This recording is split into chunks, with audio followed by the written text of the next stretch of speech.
Om Sam Saraswati Namaha. Namaste. Namaste, everyone. On page 175, Chaturtho Dhyaya Dhyanam.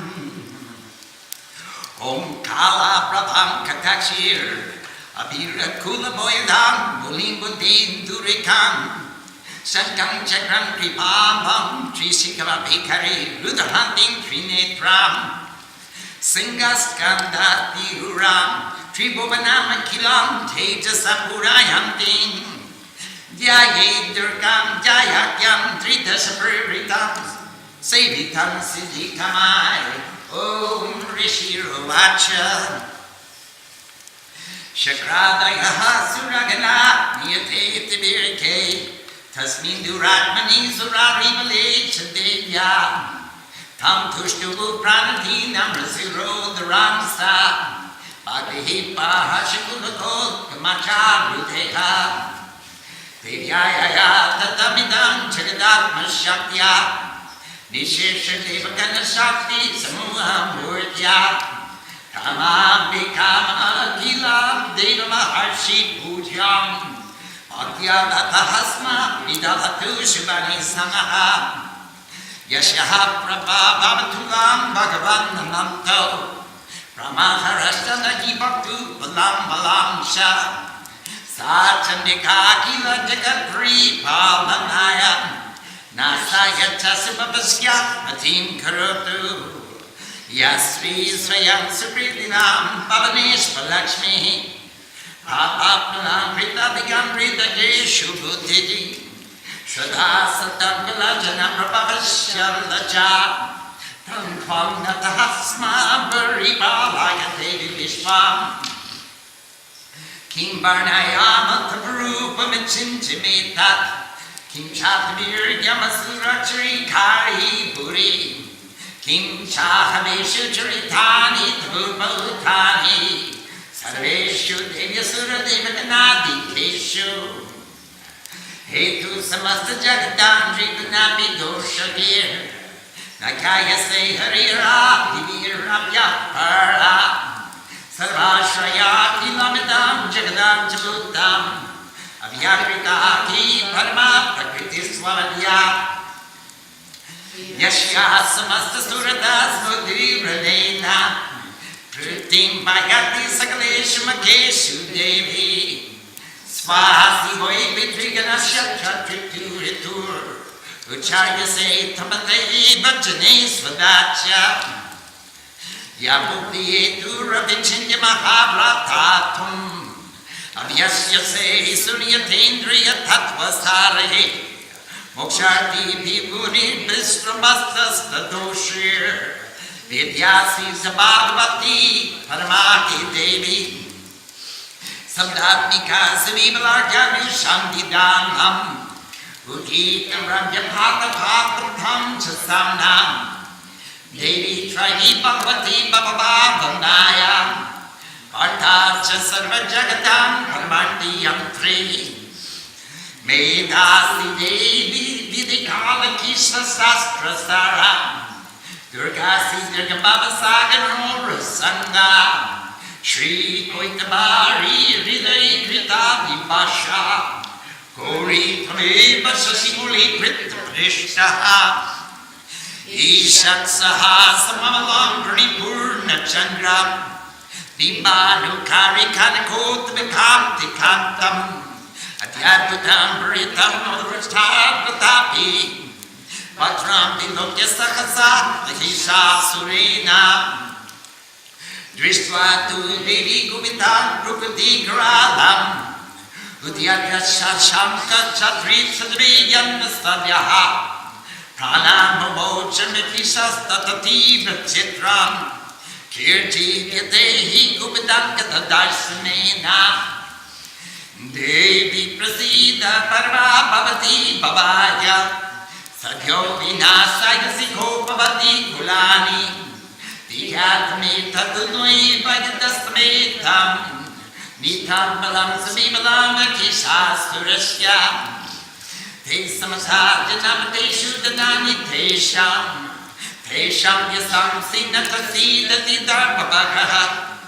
Tanyasta evam abritam abrityadaram Yesam jatyodoyadat bhavati prastana Dharmyani devi sakalani sadeva kamani Yatyatritaha pratidinam sukriti karoti Svargam pragati chatato bhavati prasada Lokatrayevi faladano tu devi tena Durge smita halasi vidima sheshajanto Swasti smita mati mati vasubam dalasi Darindra dukha boya harinika pradanya Sarvopakara karanaya sadagrachita Evagirati jagadupaiti sukantatete Kurvantu nam narakaya chiraya papam Sanramam ritumatikam yadivam prayampi Matripinu namitam vidiyamsi devi Tiste vikina bhavati prakaroti basma Sarvashura namishuya prakino shishastram Lokan trayantu rimavo hipi sastraputa Idam matir bhavati teshavi piti sadvi Karga prabhani karvus prathato tori Shula prakanti nivedo viso asuranam Yanagata vilayamam shumanindu kandam Yogyatananta vivlokatam taditat Nirvrita vrita shamanam tabadevi shilam Rupam tape patapachintya matilya vanyayir Viryancha hantri rita deva parakramam Vairishpapi prakatito eva toya toyitam Kino pama bhavatu jasya parakramasya Rupam tasatu boya karyata hari kutra Chite kripastu nishruta tadishtata tista Tvayeva devi murde bhuvanakhi devi Trilokyamita dakilam vivanasanena Tratam dvaya samurdati devi atva Nita dipam vibhugana moya bhavsta bhavastam Asmakam mandamuda surariva abam namaste Sudainam devi Pagi kardina chambike Kantasvanena mahapagi Chapajani svanena cha Racham racha praticham cha Chandike racha dakshine Brahmaneta prasulasya Uttarasyam tadeshwari Somyani yani rupani Triloke vicharanti te Yami tatyartha gaurani Teraksmanstata tabupam Kargasula gadadini Yani chastani tembike Karamalava sangini Terasman raksa sarvata Rishiruvacham Evam skutasuragiti viki Skusmanir nandanando babahir Archita jagadandatri Tatha kandadulevane Bhaktya samasistri deshani Dive dubi istadubita Prajnapasada sumukhi Samastan pranadhan suran Devi vacha Priyatam trida sasre Yadasasto vipanchita Deva puchu Bhagvatya kritam saram Kinchita visishane Yadayani yatasatur Asmakam Majisasuraha Yadi japi varodayas Tajas Pakamakeshwari Sanskrita Sankritam Tvindo Hingsita Paramapada Yasya Manja Hastabaki Devis Stvam Sto Shlamalalane Tasya Vibhindi Pavayir Tanadara Visampadam Vridayes Yat Pasantantvam Paveta Sarvadambike Rishi Ruacham Iti Prasadi Bhagavir Chagadorti Tatatmana Tatetu Tvavadrakali Bhavavandari Tatripam Iriyetan Kanti Tambubam Sambuddha Sankatapuram Devi Deva Shri Revyo Chagatoi Kakitaisini Punashchagori Dehatsa Samubhuta Tatapavad Padaya Dushta Dojama Tatashimadi Shimako, Rakshanayatalokanam, Devanu Okarini, Tachinushwama Yatyatam, Yathat Vatyakata Kamite, Ring.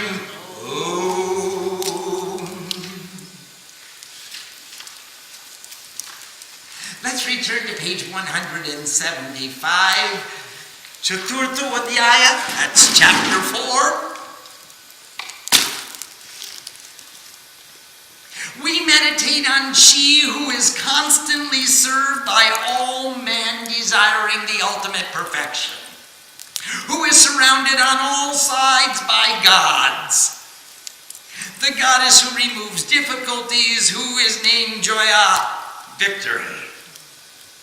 Her beautiful body is splendidly dark like a black cloud. With her side looks, she instills fear into multitudes of enemies. A digit of the moon has been fastened upon her head where it shines. In her hand she holds a conch, a discus, a small sword or scimitar, and a trident. She has 3 eyes. She stands leaning upon the shoulders of a lion, and her radiant illumination has completely filled the 3 worlds. Now remember, when we all witnessed the death of the great ego, in great satisfaction, the gods and great seers and Maharishis and all the Munis joined in singing hymns of praise to the goddess. So let's do it, guys. After the death of that excessively forceful and evil thought, the great ego, and the destruction of his army of perturbations by the hand of the divine goddess, the rule of the pure, that's Indra, along with other divine ones, that's everybody assembled in this assembly, including inside and out, with their heads bowed in reverence, come on, go a little lower, Shwam, began to sing a hymn of praise to the Supreme Empress. Their beautiful bodies were filled with excessive delight and pleasurable excitement. Cool. Sing it, gods and goddesses. Her intrinsic nature is the aggregate energy of all the gods. Remember, we made her. She came from all of our Shaktis. We put forth our lights, all the lights united into one light, and her intrinsic nature is the aggregate energy of all the gods. She is the energy of all. With her energy, she pervades the entire universe. She is the most highly regarded by all the gods and seers of sacred wisdom. To the mother of the universe, with the greatest intensity of devotion, we give reverence unto her. May she grant us all welfare. Whose incomparable greatness and strength, the Lord of the universe, masculine, who creates, preserves, and dissolves the creation, is incapable to extol, may that supreme empress, she who tears apart thought, think to protect the entire gross world and destroy fear and impurity. Please, Mom. She is the goddess of true wealth in the homes of virtuous souls, and is the misery of those who perform evil. She's both. She's everything you can perceive. If you perceive that you're in misery, you're looking at her. If you perceive that you've got a hold of the true wealth, you're also looking at her. She is intelligence in the hearts of the pure-minded, faith to the truthful, and humility to the truly noble. To that divine goddess, we bow in reverence. Please protect the entire universe. Jamni Bob, Tamni Lob, Mool Hoche Thur Pratyoi. Just as is your attitude, so is your gain, and the root is your idea. That's her.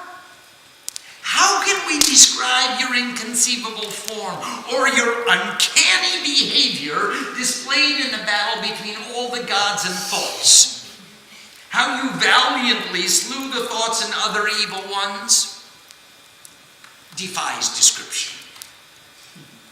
In the origin of all perceivable universe, you are the cause. Within, you are the three qualities of nature: conception, activity, and rest. These three exist in you, but you have no connection with any of their defects. So if we're a little too much of one guna over the other two, that's not your fault. That's us. You have no connection with the defects that we perceive in the gunas. Like if I sleep a little too much or I'm a little too tamasic. That's not your fault. You are the three gunas. The defect in the guna is me. You are beyond the conception of the supreme consciousness and the great God and other gods. No one can see the end of you. You're everywhere, and again farther. You are the support of all. This entire perceivable universe is only a portion of your being because you are the imperceptible primordial being, the supreme nature. You are Mool Prakriti. Remember, pra means before. Kri means becoming. Iti means this. You are the Mool Prakriti, what there was before becoming this. So who can talk about you? Who has the capacity to describe your origin? You are the imperceptible primordial being. O divine goddess, in all sacrifices, you are the word Swaha. I am one with God, by whose pronunciation all gods win contentment. Of course they're happy because Agni doesn't eat all the offerings. They get their share too.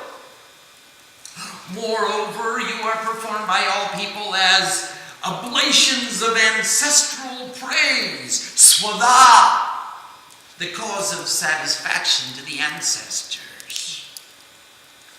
O goddess, for those who seek realization, the inculcation of absolute freedom, inconceivable are the great austerities to be performed, to be devoid of all defects. Having the senses subdued, complying with the essence of the principles of truth.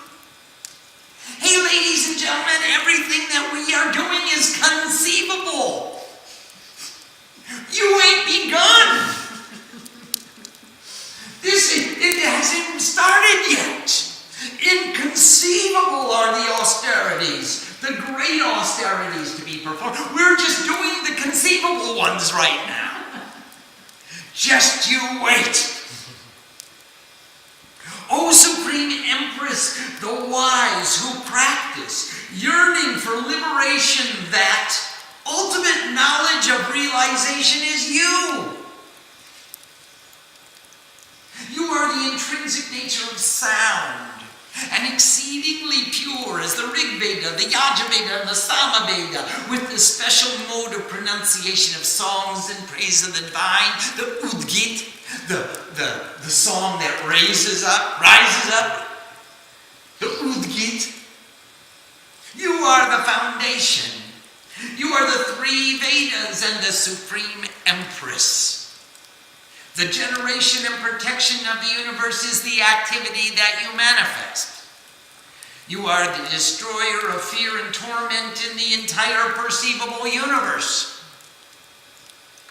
Oh goddess, you are the energy of intelligence by which the essence of all scriptures is understood. As the goddess who relieves afflictions, you are the boat that takes aspirants across the difficult sea of worldly thoughts unbound by attachment.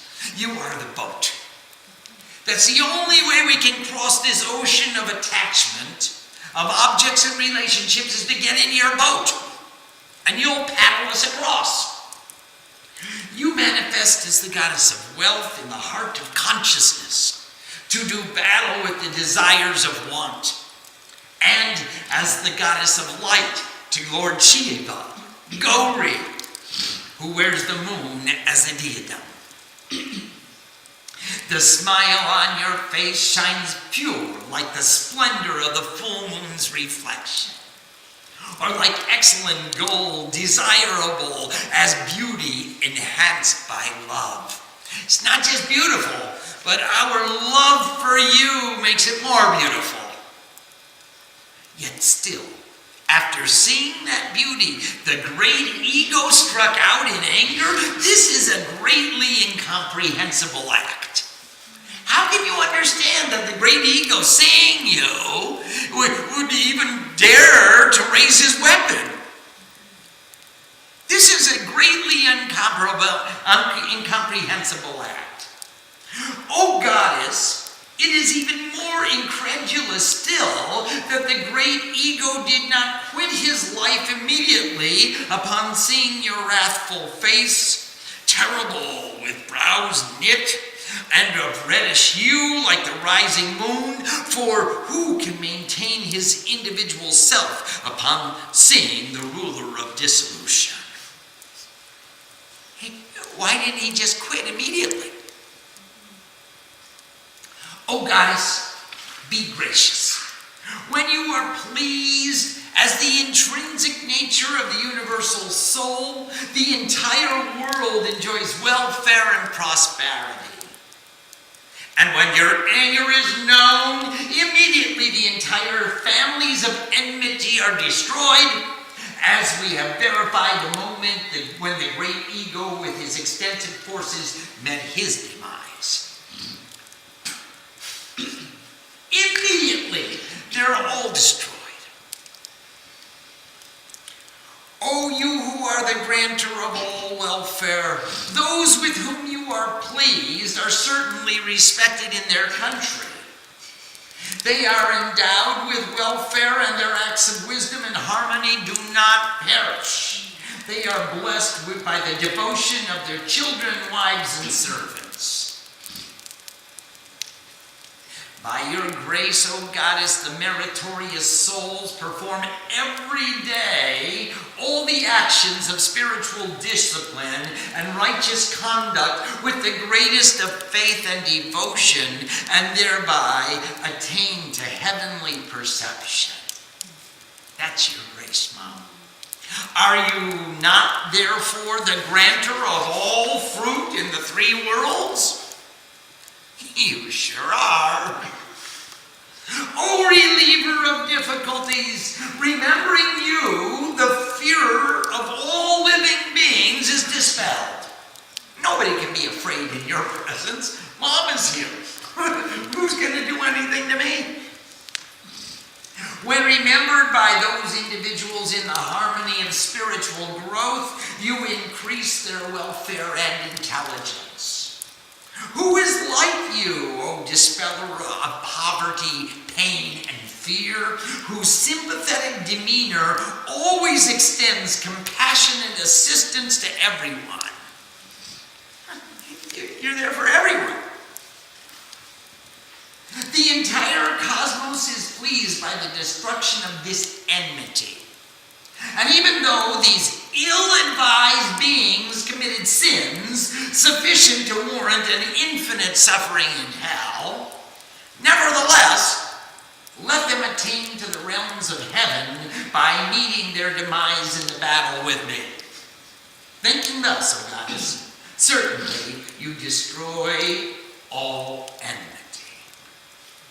And that's just the secret to destroying all enmity, diffusing all hostility.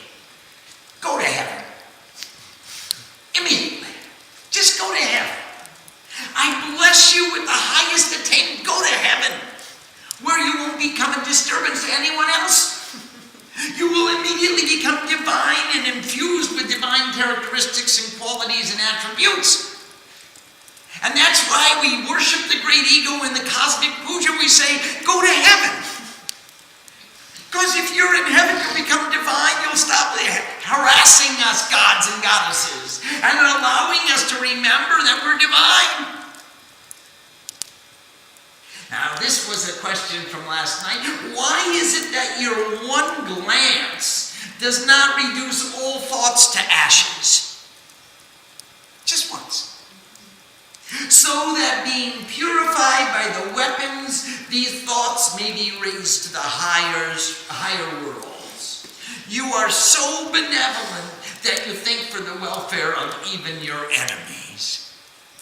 Here they are fighting with us and causing all kinds of pain. And this struggle creates friction. And friction creates vibration. And this vibration purifies these thoughts and allows them to ascend to heaven. And they get liberated so they don't disturb anybody else. And now we understand why she makes us battle instead of just glancing one time. One wink. And they should all immediately, all thoughts should be dispelled. If your sword's light and the foremost dazzling radiance from your pike did not blind the eyes of the thoughts, the reason was that they also saw the rays of light like the glow of the moon, the giver of bliss in perceiving the vision of your beautiful face. Your sword is so brilliant, so radiant, it's blinding light. And the reason that the Asuras didn't get blinded was because they saw your face, which gave off cooling rays like the moon. And so they weren't illuminated to blindness. They were cooled so that they didn't suffer. O goddess, your inclination is to eradicate the faulty conduct of the wicked. That's your trip, man. That's what you like to do. With the vision of your form, no other concept may be contemplated, as no other similar exists. So when we look at her, and we really see her, all other thoughts vanish. No other concept can be contemplated when we see her. And if we are contemplating any other subject or any other object, we are not contemplating her. We're not seeing her. Hence, your strength and prowess in slaying these thoughts who are destroying the power of the gods. Thus, you manifest your compassion to the enemies.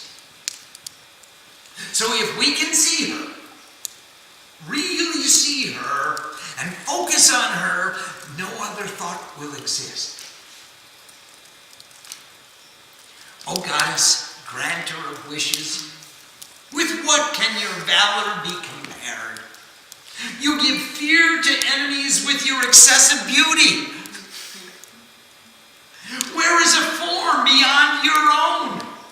Kindness in the heart and severity in the battle. In all the three worlds, these two can only be seen in you. Who else goes to battle with kindness in her heart? Everyone else goes into battle cursing the enemy. She goes into battle blessing the enemy, prepared to give him liberation. In slaying these enemies, you have protected the entire three worlds. By dying on the battlefield, these enemies have arrived in heaven, and you have dispelled all our fears of thoughts. We bow to you. O goddess, protect us with your spear. Mother of the universe, protect us with your sword. Protect us with the sound of your bell, and protect us with the twang of your bowstring. Protect us in the east. Protect us in the west. O you who tear apart thought, protect us in the south. Then rotate your spear and protect us in the north. In the three worlds, there are forms of your exquisite beauty and others exceedingly frightful that are conceived. With all of them, protect us and protect the world. O Mother of the universe, protect us everywhere and every time with your sword, your spear, your club. Protect us on every side with every weapon that is in your lovely hands. Raksha Karuna, please protect us. Don't let the ego take over our being. Please protect us. And the Rishi said, thus the gods sang praise to the creator of the perceivable universe and worshipped her with flowers and perfume and other items of the garden of delight. And if you don't have any item present, please go into the garden of delight and just take out that item and offer it. When all united in the fullest heavenly devotion and offered incense, fragrances, and food, then they all bowed to the goddess in obeisance, and in serene countenance she spoke to them, and the goddess said,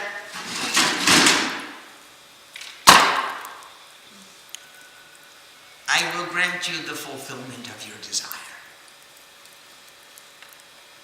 What do you want?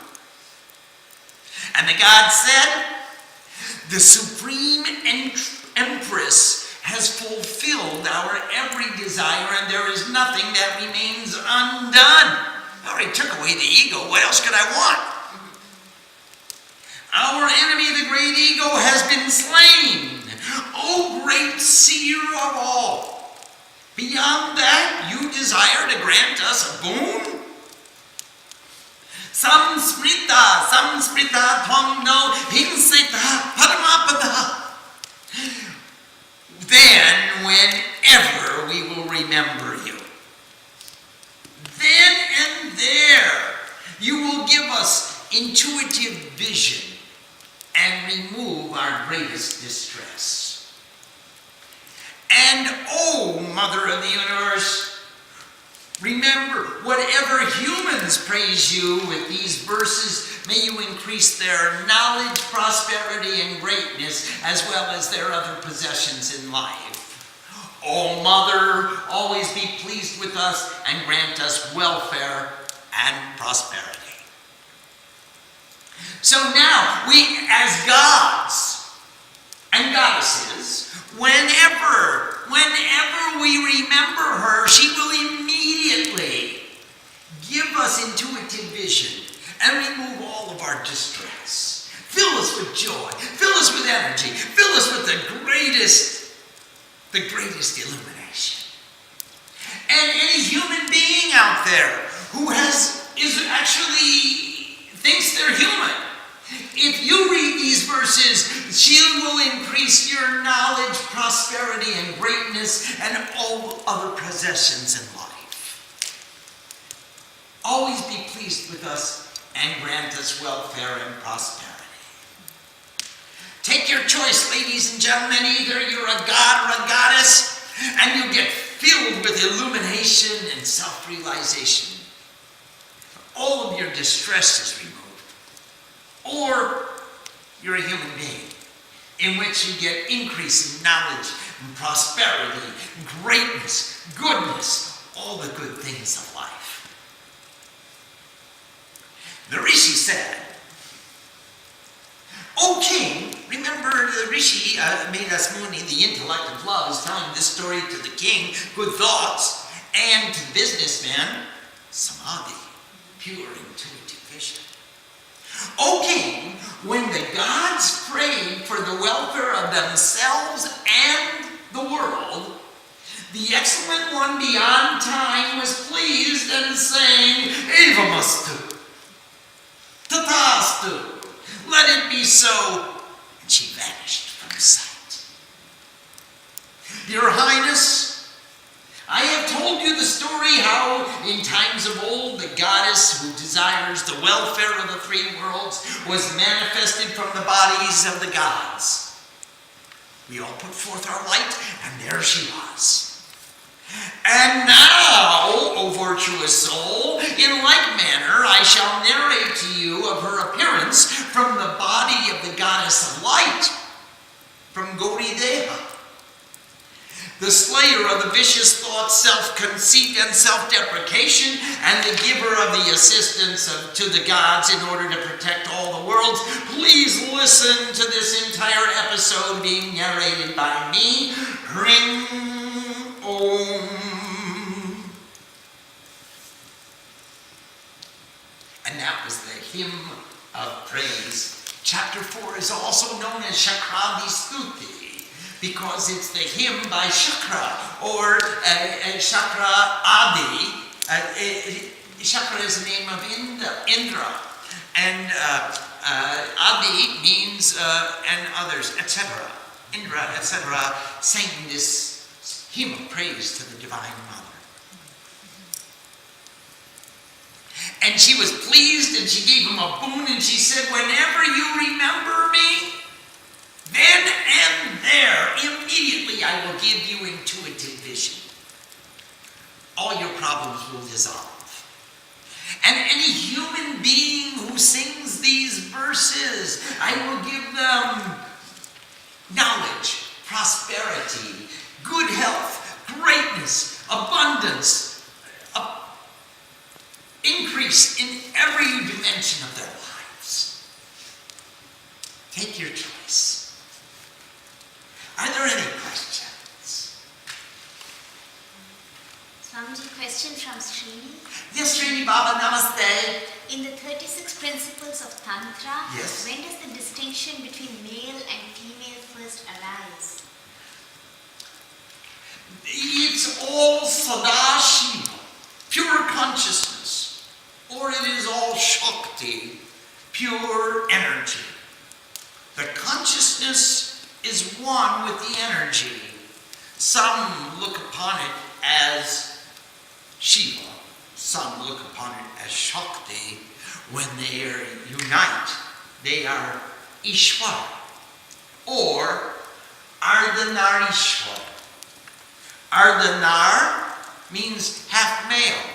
Ishwar means the supreme divinity, the supreme consciousness, the supreme ruler is half male.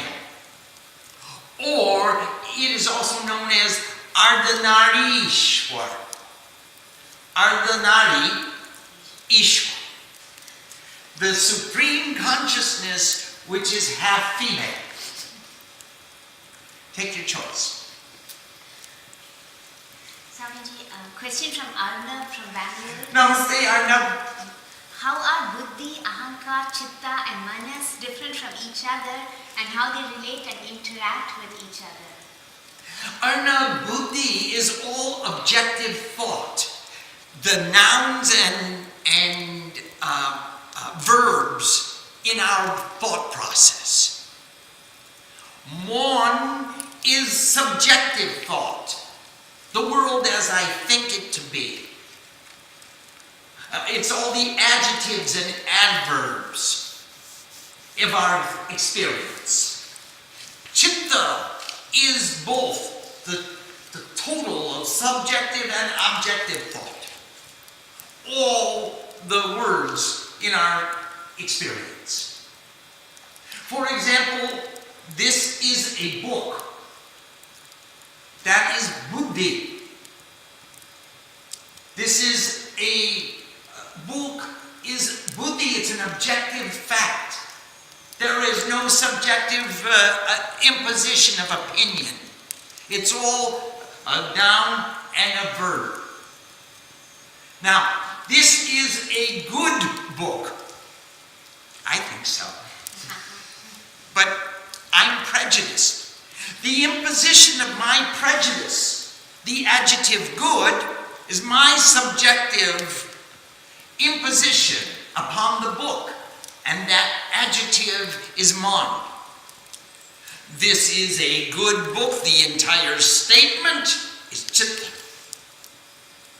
And that means the totality of subjective and objective thought. Aham is I. the sense of difference, the distinction, the distinguishing individuality, that this entity is different, separate, unique from another. And so that's how the antakara, the inner cause, works together.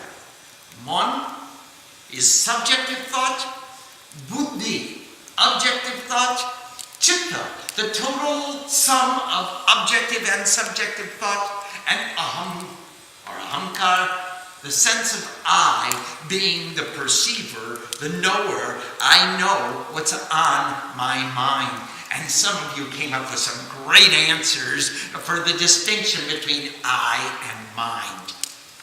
All of you, please, send in all of your ideas about what is the definition of I, and what is the definition of mind, and what is the difference between the two of them. We're collecting it into a really fun blog of definitions. Swamiji, a question from Nanda from San Jose. Namaste, Nandama. Pranam Swamiji, the thoughts rise to heaven when they meet their demise in you. How do we apply this practically in a hostile situation? Thank you. Oh, Nanda, the best thing we can do when we're in an intensive negotiation and it's hostile is take a deep breath. And instead of expressing hostility, give blessings. Bless us all with a perfect resolution, which is harmonious and acceptable and advantageous to everyone. And instead of going someplace lower, I send you to heaven. And do that in your mind and do that in your heart, and stop for a moment when the negotiation becomes intense. And just withdraw for a moment. And thinking thusly, certainly your thoughts remain in the highest excellence. Swamiji, another question from Nanda. Why do we not ask the goddess for a boon in chapter 4 or chapter 11, even though she asks us what we want, but we wait until chapter 13? Oh no, we asked her, we asked her right here, Samsprita Pamno, when and whenever, wherever I remember you, Mom, then and there, give us intuitive vision. Now the reason we don't ask her for the boon in English, because who wants to stop in the middle of the chapter to start talking to God? We used to, but it took us 8 or 9 hours to get through the Chandi Path. No one could sit that long. So that's why we wait until chapter 13 before we pause for a moment and read her the list of our desires. Swamiji, by popular demand, everybody's wondering if you can speak a little bit about Ambika's question from yesterday. Yes. Why is the battle designed to be so difficult to win? Wouldn't there be more peace in the world if we could conquer this ego battle a little quicker? Ambika, there was in verse 19. Why is it that your one glance does not reduce all thoughts to ashes? Why do we have to struggle with it? Why is it? Wouldn't it be a much more a neater place to live? And the answer to that question, because it seems to be rhetorical here, so that being purified by the weapons, these thoughts are purified because of their battle with us.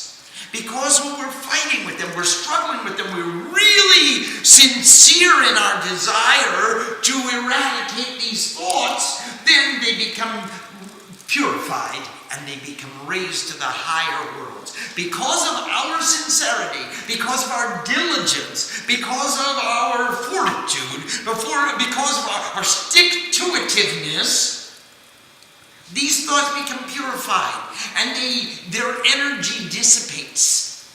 And she withdraws the energy from the thoughts and she gives it to the gods. Because of our sincerity, because of our diligence, because it takes a long time. Otherwise, obviously she can look at any one of us with one glance and we're goners. But because that we're struggling, we're demonstrating to her the sincerity of our desire. question about chitta? Now, it's the subjective and the objective is the total sum of all our collective experience. Now, if that's the case, then how do we subdue or are we eradicating our negative thoughts in this process? I mean, are those negative thoughts eradicated when she cuts them down, or are they? When she cuts them down, she is withdrawing her energy from those thoughts. Yeah. So those thoughts have no capacity to come back to us again. Okay. When she withdraws all of her energy from these thoughts, then we just don't think them anymore. They don't even come to our mind. Our chit means consciousness. Chitta means the objects of consciousness. So chit is the seer and chitta is the seen. Huh? Now, what do we see? Everything that we see, we apply. Every form, every roop has a name. Nam and roop. And that nam and roop is buddhi. No problem. It's the imposition of our prejudices, our attitudes, our desires upon that perception that says, that's a nice thing to see or that's not a nice thing to see. That's what gets me into trouble. I don't like that thought. That's what gets me into trouble. She takes away the Shakti from the thoughts and she gives it to the God so I can see, and it has no attachment from me.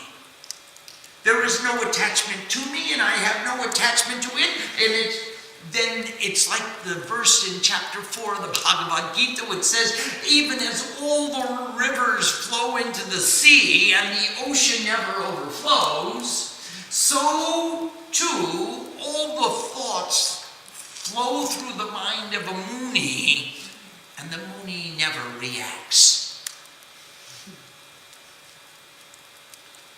Because there's no attachment, there's no subjective energy that says, I like this, I don't like this, I'm attracted to it, I'm repulsed by it.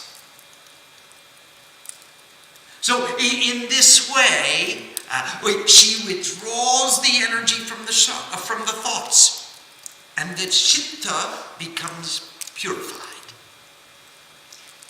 Please. Swami, so in establishing our objective, we realize that certain desires or certain thoughts are not conducive to that goal or to that. But when does she then decide to remove it? I mean, I've identified it. This one is not in line with my goal. Why is it still there? It's still there until you develop the sincerity, the real, hey Mom, I really want you to take it away. Take the energy away from this thought.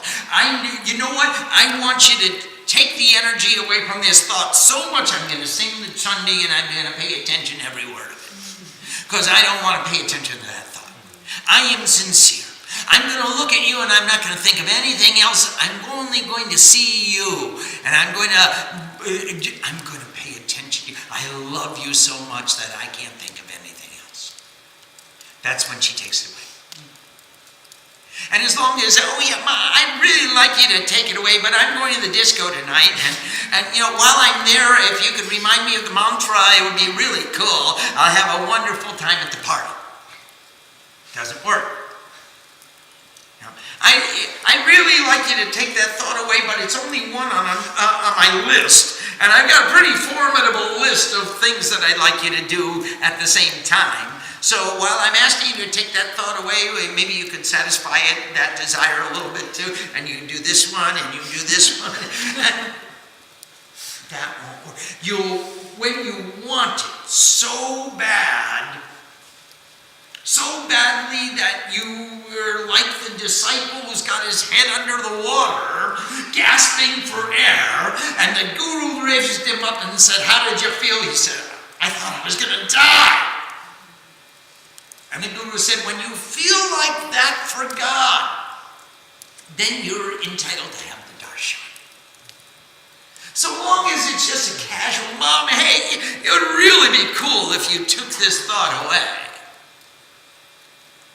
I don't think it's going to happen so easily. Because being purified by this battle, these thoughts are raised to the higher worlds. They're purified. The energy is withdrawn from them. And so long as we maintain this duality, we can keep praying. All we can hope is the privilege to keep praying. Mom, please, make me more sincere. Please bless me with sincerity. Please bless me with intensity of devotion. Please bless me with a passionate longing so that I say these words and I mean these words. Not just that I'm reading the book, so, hey, I showed up in class, therefore I should get an A.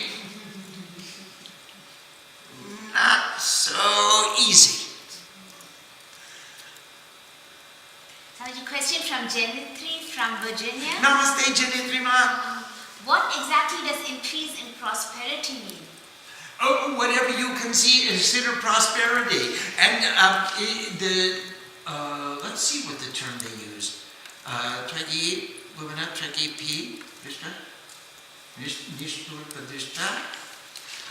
So they,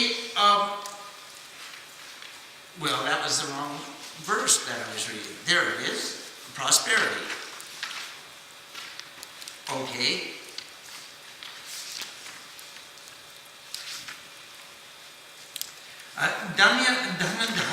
Dharadri. Do you know what? Sampadam. Sampadam is your prosperity. So they're going to give you increase of wealth. But prosperity is any way you define it, Janitri. If you define it as material wealth, it's material wealth. If you define it as spiritual wealth, it's spiritual. If you define it as lengthening of the asana, that I'm prospering in my sadhana. I am prospering in my relationship with God. And I bless you with prosperity. It could be any form of prosperity increase in sampadam.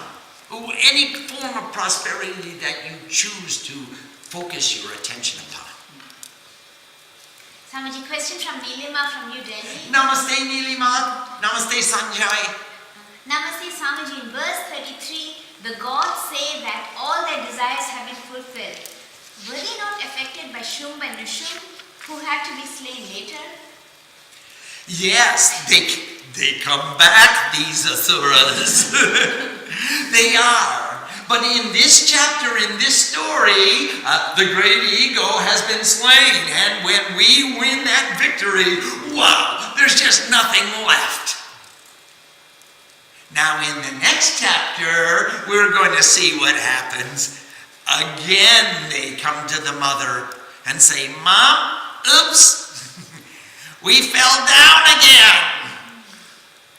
But now we know what to do.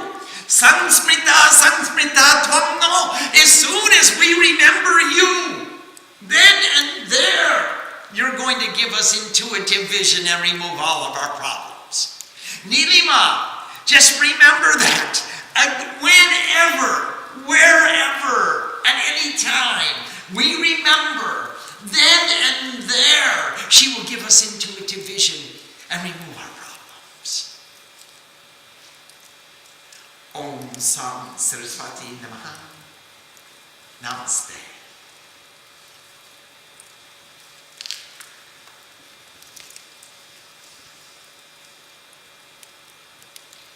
Namaste, everybody.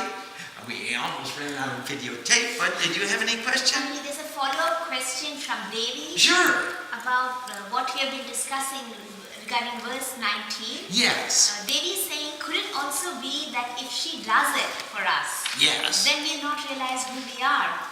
We are capable of doing better. It would not allow us to learn from our experiences.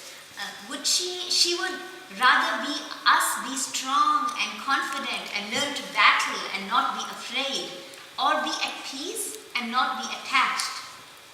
Oh, very good, Davy. It's very, very true. You know, every one of our mothers, all you mothers, don't you want your kids to grow up and be strong and independent and self-reliant? Swamiji, but doesn't she want us to rely on her? She We just want to be her baby. Yes. Well, that's true as well, from every point of view.